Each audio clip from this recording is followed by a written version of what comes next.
गुरुर्ब्रह्मा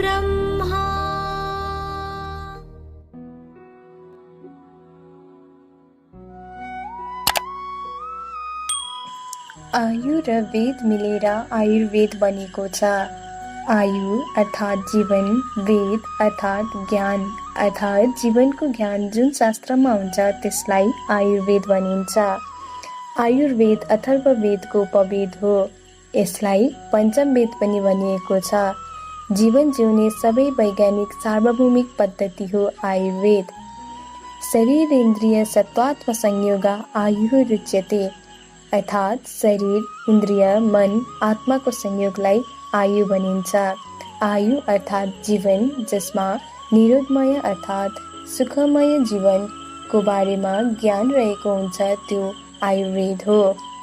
आयुः कामय मानेन धर्मार्थ सुख साधनम् आयुर्वेदोपदेशेषु विधेय परमादरः अर्थात् धर्म, अर्थ र सुखको साधन रूप आयुको चाहना गर्ने मानिसले आयुर्वेदका उपदेशहरूको परम आदर गर्नुपर्दछ।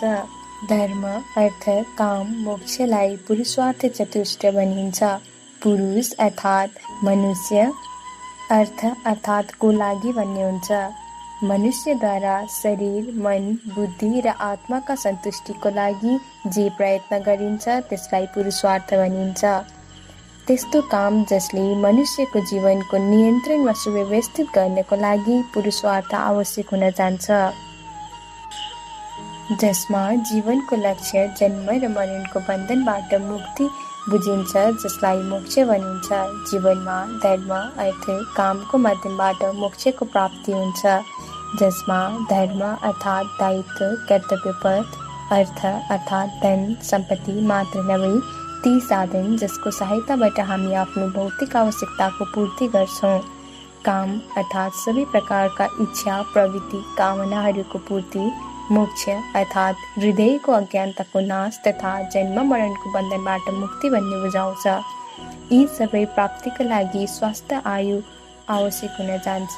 हिताहितं सुखं दुःखं आयुस्तस्य हिताहितं मानं च तच्च यक्रोक्तम् आयुर्वेदः स उच्यते अर्थात् आयुको ज्ञान गराउने शास्त्र जसमा हितायु, अहितायु, सुख आयु, दुःख आयु तथा आयुको लागि हितकर, अहितकर औषधि, आहार विहार आदिको वर्णन गरिएको छ।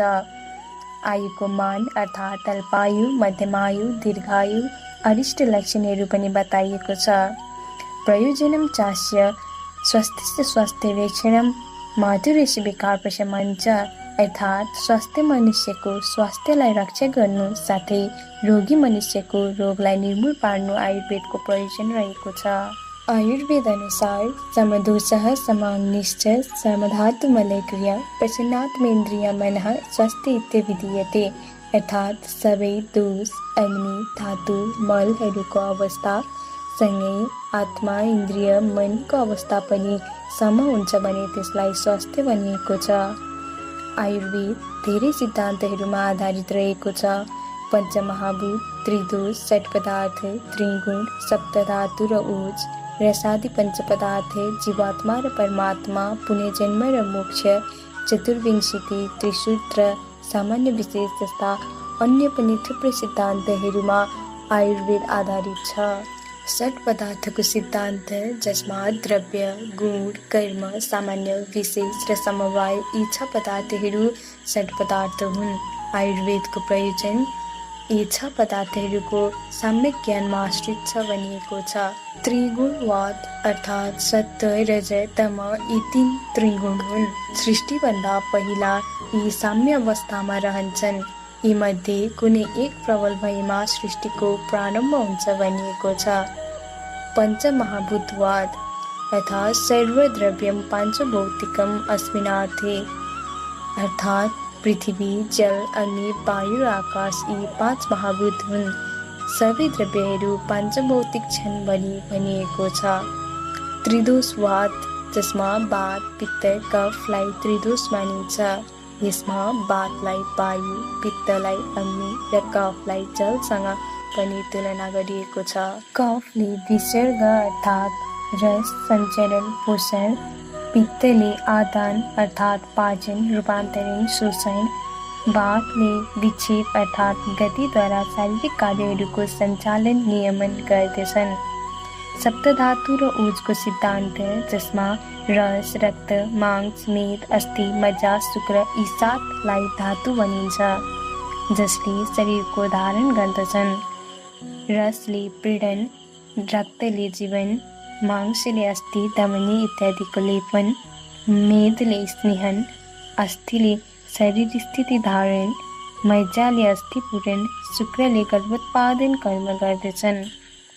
रसादि पञ्चपदार्थको सिद्धान्त, जसमा द्रव्यमा रहने रस, गुण, वीर्य, विपाक, प्रभावलाई द्रव्यको गुण मानिन्छ। जीवात्मा र परमात्माको सिद्धान्त, जहाँ आत्माको 2वटा भेद मानिन्छ, एक जीवात्मा र एक परमात्मा। जीवात्मा अनेक हुन्छ भने परमात्मा एक हुन्छ र सबै वस्तुलाई आफूमा लीन गराउने हुन्छ भनिएको छ।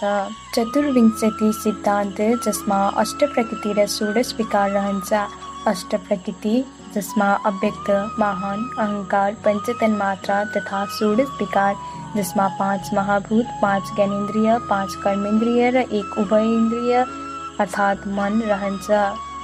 पुनर्जन्म र मोक्षको सिद्धान्त, जसमा जन्म मरणबाट मुक्ति मोक्ष मानिन्छ भने यस चक्रमा फेरि फस्नु पुनर्जन्म मानिन्छ।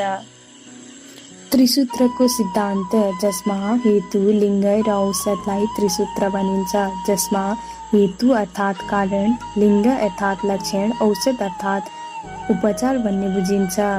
सामान्य विशेषको सिद्धान्त, सामान्यले समानता अर्थात् उस्त्री द्रव्य, गुण, कर्महरूलाई समेट्ने तथा बढाउने काम गर्दछ भने विशेषले अलग्याउने काम गर्दछ।